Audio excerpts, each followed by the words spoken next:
You're listening to Big World Network.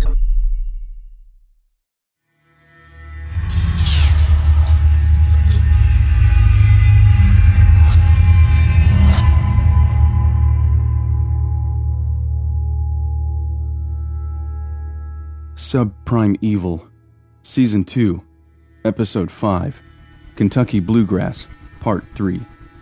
Written by Robert S.C. Cutler. Read by Ryan Jones.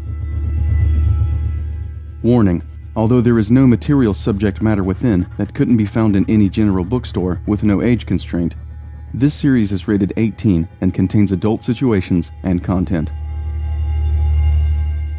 Thrilled to be driving at first, Gemma arrived at the county hospital a bundle of nerves, having just navigated through downtown and the mess of Sunday morning church traffic. She helped Cole hobble into the county hospital ER. The gauze dressing the nurse at the urgent care had wrapped his ankle with was already soaked through with blood. The urgent care's doctor surmised without hesitation that due to the extensive nature of Cole's wounds, he could do nothing for him. After making sure her brother was comfortable, Gemma stood in line at the check-in desk. A long 20 minutes later, it was finally her turn. The receptionist, a woman in her early 30s with bleached hair and pencil-thin eyebrows, took the referral card from Gemma, turned it over once or twice, exhaled loudly, and held out her hand asking for the insurance information. "We don't have insurance. We prefer to pay cash, ma'am," Gemma said. The receptionist looked Gemma up and down with judgmental eyes. "Are either of your parents with you?" "My father is sleeping on account that he has work, and my mother's passed." "We'll need one of them present before we can see your brother," the receptionist said, ignoring Gemma's last statement. Gemma held up the wad of money, waving it in the air. "I don't see what the problem is. We can pay for the doctor." "And I told you we will need to have one of your parents at the hospital and at my desk before we can see your brother," the receptionist replied in a condescending manner. "I already said my father can't be here. He's a truck driver and has to go to work, and my—" "Then you'll just need to call your mother. If you don't have a cell phone, you can use the courtesy phone in the lobby." Frustrated with the receptionist's apathy toward her, Gemma clenched her fist and leaned through the window. "My mother passed away 5 years ago, in this hospital, so I can't call her." Overhearing the tense exchange, a second receptionist offered to help. "If the patient doesn't have insurance, we can still see them under the Kentucky Medical Assistance Program, Janine, parent present or not." "We don't need welfare, ma'am," Gemma whispered, looking around, horrified that people would look down on her and her brother. "We can't see your brother without it, hun. He's underage and you're not old enough to be his guardian," the second receptionist said, while stretching to grab the state paperwork from a shelf over the office printer. "And the paperwork is only preliminary. If he's not approved, your parents will receive a bill in the mail. The good news is, since the urgent care has already faxed us your brother's information, he'll be the next patient called back as soon as there's a free room." Gemma opened her mouth to argue one last time, but was shut down when the first receptionist called the next in line, and a woman holding a squalling baby nudged Gemma out of the way. She walked back into the overcrowded waiting room with her head down, not wanting to catch the looks of disdain from judgmental people. Not more than 5 minutes later, an impatient nurse called out Cole's name twice in a loud, cutting voice, and then a third time when she didn't see anybody get up. Gemma shook Cole several times to wake her sleeping brother. She helped him up and supported his weight while Cole hopped on his good leg. The nurse waited by an open door holding the handles of a wheelchair, never once making a move to help out the injured patient. When Gemma tried to follow them back, she was stopped by the nurse and asked to take a seat in the waiting room. "But he's my brother," Gemma argued. "And you're not old enough to accompany him, miss," the nurse argued back. "Take a seat and someone will come get you when we're done seeing him." Near tears, Gemma watched as Cole was pushed out of sight and the large door with no handles on the lobby side swung shut. Feeling more eyes upon her, she walked out of the ER and to the truck. She climbed into the cab and out of the cold, curling up on the bench seat and tucking her hands inside the sleeves of her jacket. Exhausted from the unending ordeals of that morning and the night before, Gemma cried herself to sleep. Stashed away in a small room with curtain walls, Cole fell back asleep. The burning throb from the lacerations on his leg had been dulled by the 800 milligrams of painkillers the urgent care had given him. He drifted off into a bizarre dream where his mother was caught in a nest of bear traps, while his father stood by chain-smoking and watching her suffer.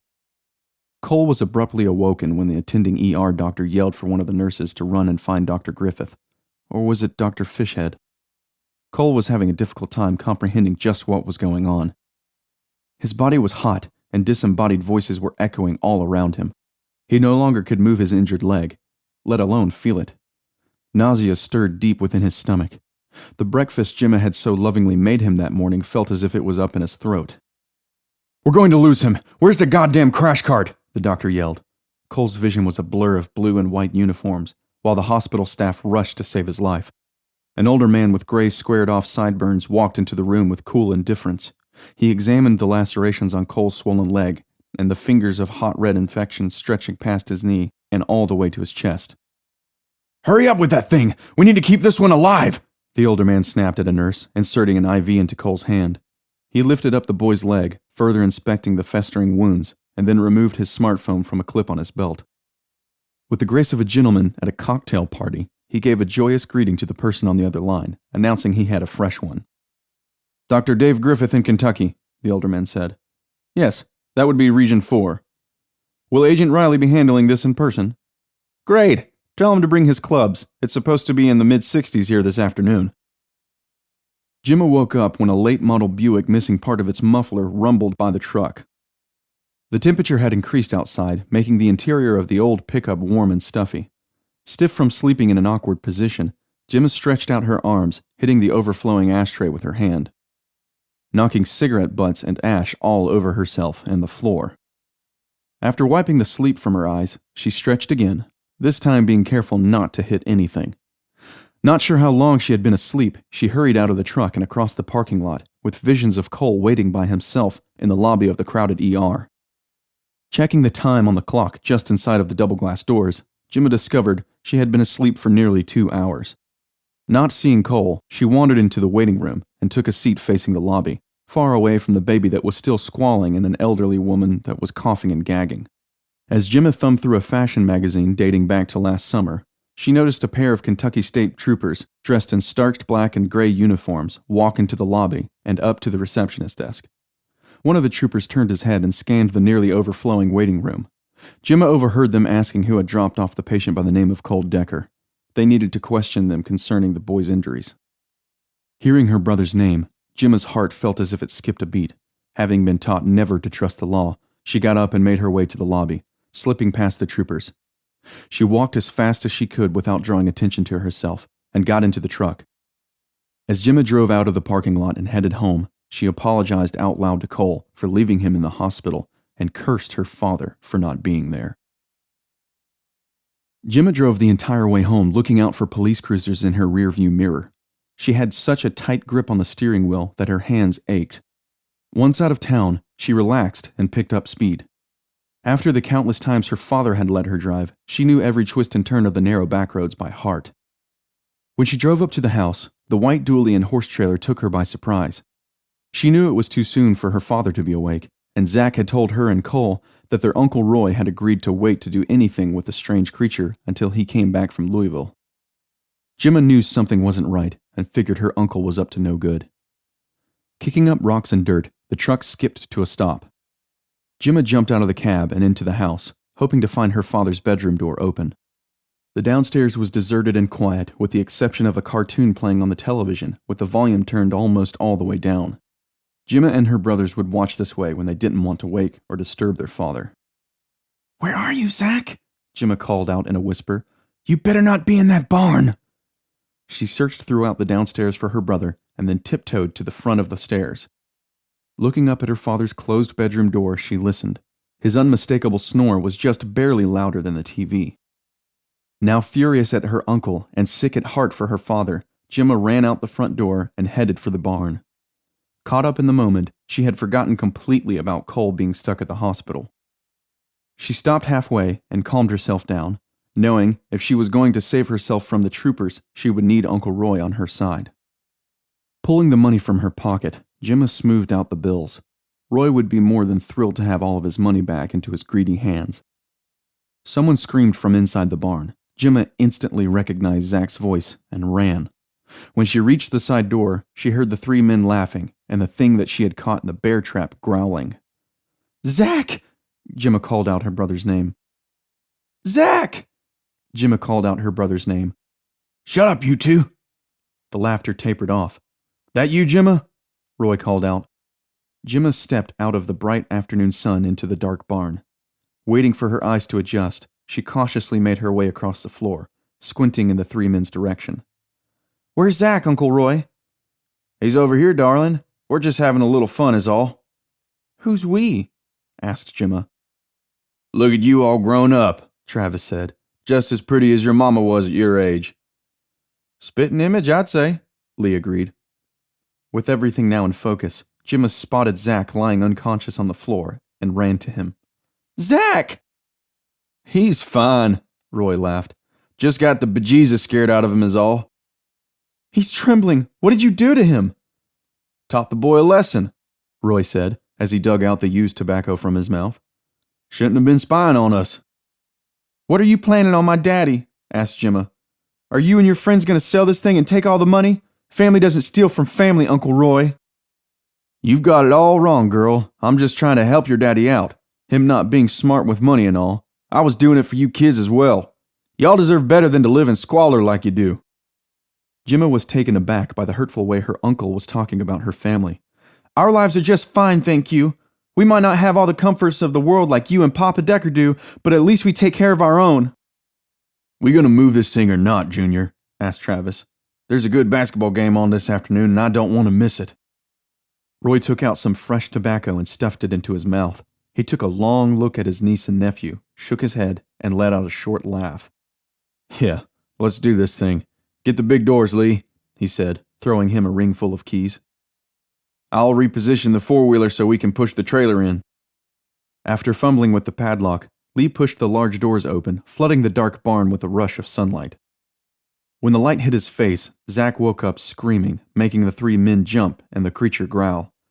Gemma tried to console him, but he wouldn't stop.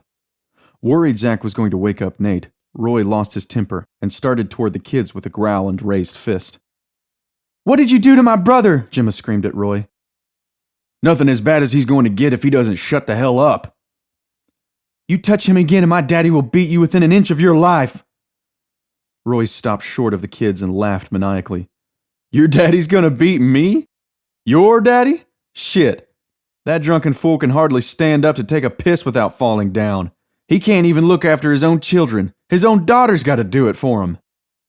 Gemma's brown eyes filled with tears. Don't talk about my father like that. Sorry, girl, but you're old enough to know the truth. When your mama was alive, God rest her soul, it took all of her resolve just to stay with that worthless bastard. You kids were the only reason she stuck around. She must have been relieved when she got the cancer, because it was her only way out. Red-hot anger welled up deep inside of Gemma. She had never felt such pure and utter rage toward anyone before. She gently laid Zach back down on the ground and stood up. How dare you talk about my parents? Gemma sneered, walking toward Roy and causing the big man to back up. I have nothing but happy memories of them being together. My father was always doting on my mother. He died right alongside of her in that hospital and has never been the same. Well, there's a lot you don't know, girl, Roy said as he continued to back up, not looking where he was going. The one thing I do know, Uncle Roy, is that you're a liar. All of our lives, me and my brothers looked up to you. You were our hero when Mama died and Daddy gave up on life. You were the one adult we could confide in when we had nowhere else to turn. And now, when Daddy needs your trust the most, you stab him right in the back. Roy had no response to Gemma's accusations. Red in the face, he turned to walk away and found that he had backed all the way up to the trailer. Unable to stop his momentum, he tripped over the tire and landed inches from the creature's mouth. With its arm free, the creature latched into Roy's skull and dragged him the rest of the way, chomping down on his face with its razor-sharp teeth. The blood-curdling scream emitted from Roy sent a ripple of fear throughout the barn. Travis and Lee stood frozen, their feet heavy blocks of cement. Seeing her uncle in mortal danger, Gemma acted on instinct in an attempt to pull him free. In response, the creature bit down harder, slicing all the way through his flesh. Limp as a worn-out stuffed animal, Roy's body flopped over, revealing to Gemma the mangled remains of his face. Gemma's scream drew the attention of the creature. As swift as the bear trap that had clamped its steel jaws into its own leg, the creature scooped up Gemma and bit down on her lower back, snapping her spinal cord in two. Unable to speak, She pleaded with her eyes for Travis and Lee to save her. But all the two burly men could do was turn tail and run. Making their escape, Lee's dually and horse trailer swerved all over the road, almost forcing a Marine Humvee and state trooper cruiser into the ditch. Spotting the scene in the barn, the gunnery sergeant driving the Humvee skidded to a stop just in front of the big open doors. Along with the sergeant, Major Wallace and Freakshow, dressed in all-black tactical gear, jumped out of the vehicle and over to the creature that still had a firm grasp on Gemma. Making a quick assessment of the grisly scene, Major Wallace ordered the gunnery sergeant to put a bullet through the forehead and end the misery. "With all due respect, sir," the gunnery sergeant said, "I thought the standing orders were to take this thing alive." "Not the creature, you fool! The girl! Shoot the girl!" Major Wallace yelled. The gunnery sergeant drew his sidearm and with pinpoint accuracy put a single bullet through the center of Gemma's forehead. Still incapacitated on the floor, Zach watched the scene unfold, screaming his sister's name as her head slumped forward. "Get that kid out of here, Agent Shore," Major Wallace ordered Freakshow. With a hand on his revolver, the accompanying state trooper ran over to Major Wallace. "Now just a goddamn minute! You people never said you were gonna shoot nobody!" Major Wallace glared down at the trooper while the gunnery sergeant trained his weapon at the trooper's head.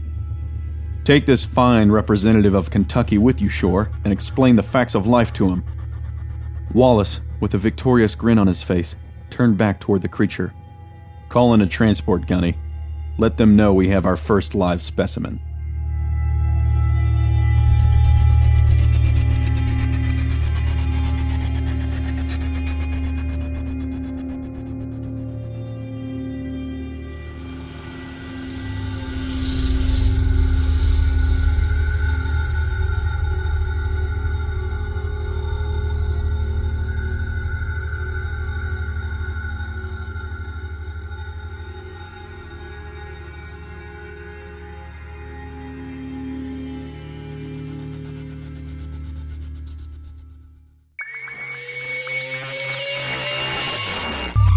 You're listening to Big World Network.